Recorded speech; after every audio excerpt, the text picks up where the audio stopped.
Hi there, it's Asia.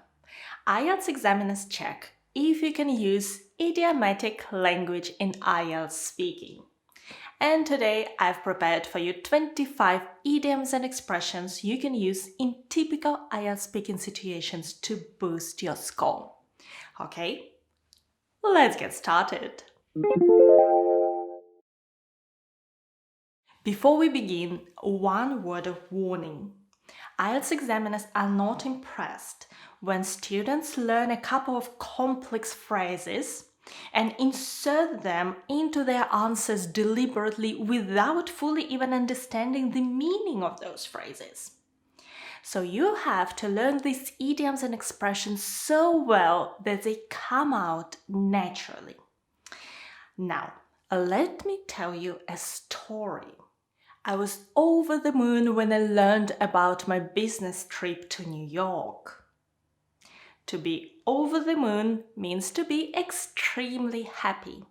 However, on my way to the airport, I suddenly received a notification that my flight had just been cancelled.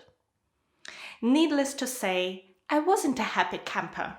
If you're not a happy camper or you're not a happy bunny, it means you're not pleased with the situation. After all this stress, I felt a little under the weather. So the next day, I called in sick at work and went shopping instead. To be under the weather means to be slightly ill. Not fully ill, just slightly ill. When I bumped into my manager at the shopping center, he told me it was the last straw and fired me with immediate effect. The last straw is something small that makes you realize that you can't accept this whole situation anymore. And you may say, that's the last straw, I'm leaving, or that's the last straw, I'm firing you. I decided not to cry over spilt milk and continued shopping. To cry over spilt milk means to get upset about something that has already happened and cannot be changed. As a way to fight the blues, I bought myself a new iPhone. If you're talking about the blues, you mean sad feelings. For example, you may have the winter blues, or just to have the blues, and to try to be the blues. Without work, I had the time of my life.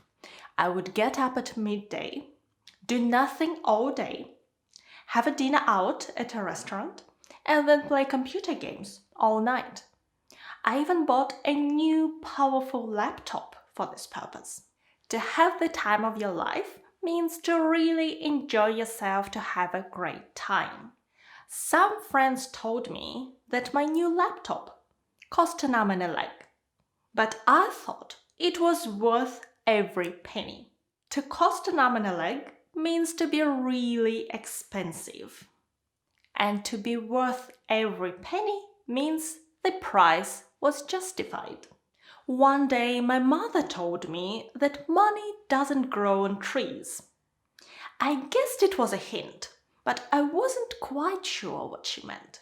The phrase, money doesn't grow on trees, means that you can't get more money whenever you want.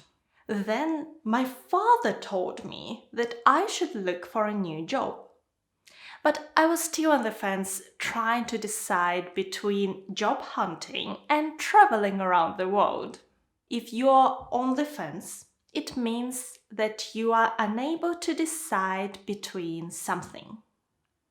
And job hunting is looking for a job. The penny dropped when I couldn't pay my rent anymore and was forced to look for a new job. If the penny drops, it means you finally realize or understand something. After all is well that ends well. This is the name of a Shakespeare's play, All's Well That Ends Well, and we can use it as a phrase.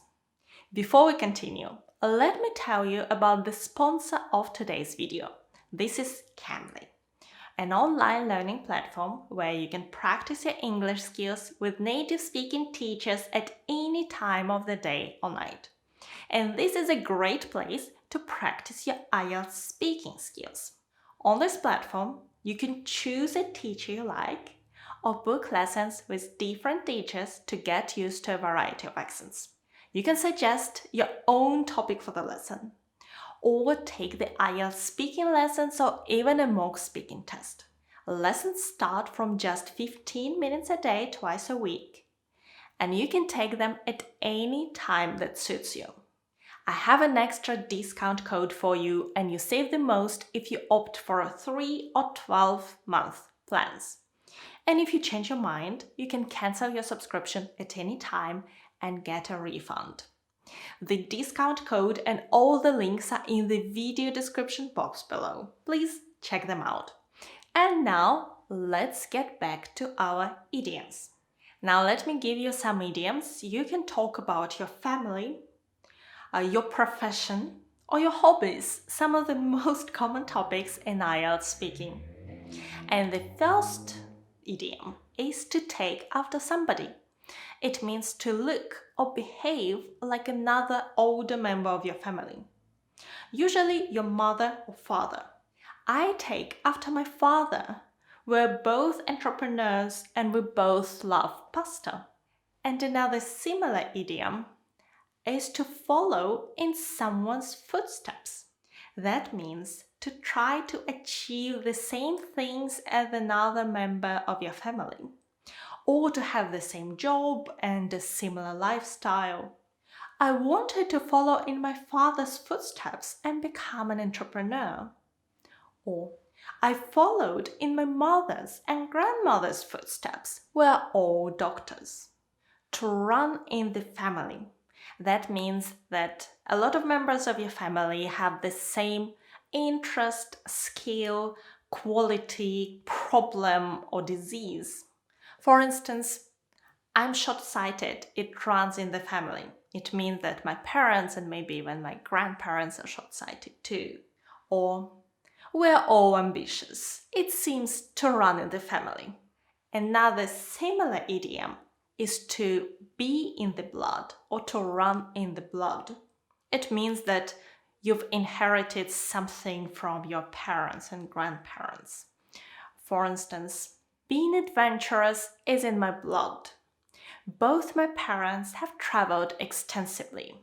Next, to be swamped with something. A swamp is this wet, mashy ground where you can get stuck and drown. So if you're swamped, you have too much of something, too much work, too many tasks. For example, I was totally swamped with work before Christmas. I didn't even have time to browse Instagram. You can also say something is a piece of cake or a walk in the park. That means it's very easy. Or it's not a piece of cake. It's not a walk in the park. It means it's not easy, and perhaps it's more difficult than you expected. For instance, learning to drive a car was a piece of cake for me. Or it wasn't exactly a walk in the park, but eventually I learned to ride a bicycle. With the benefit of hindsight. It means that you look back at a situation that's already happened and think that you should have done something differently.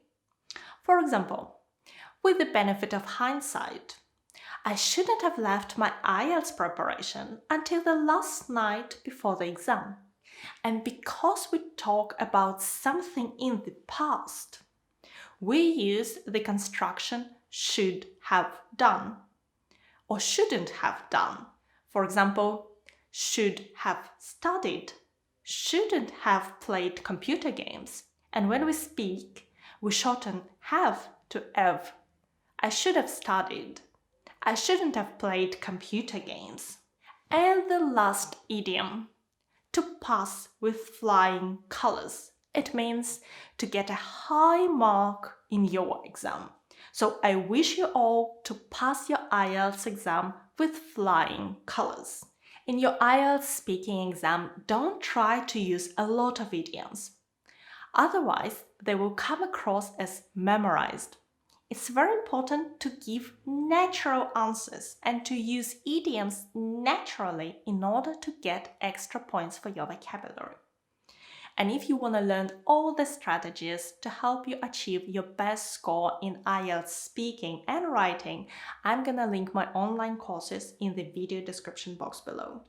There you can find all the links to Cambly to practice your English with native speaking teachers and all the idioms from today's lesson.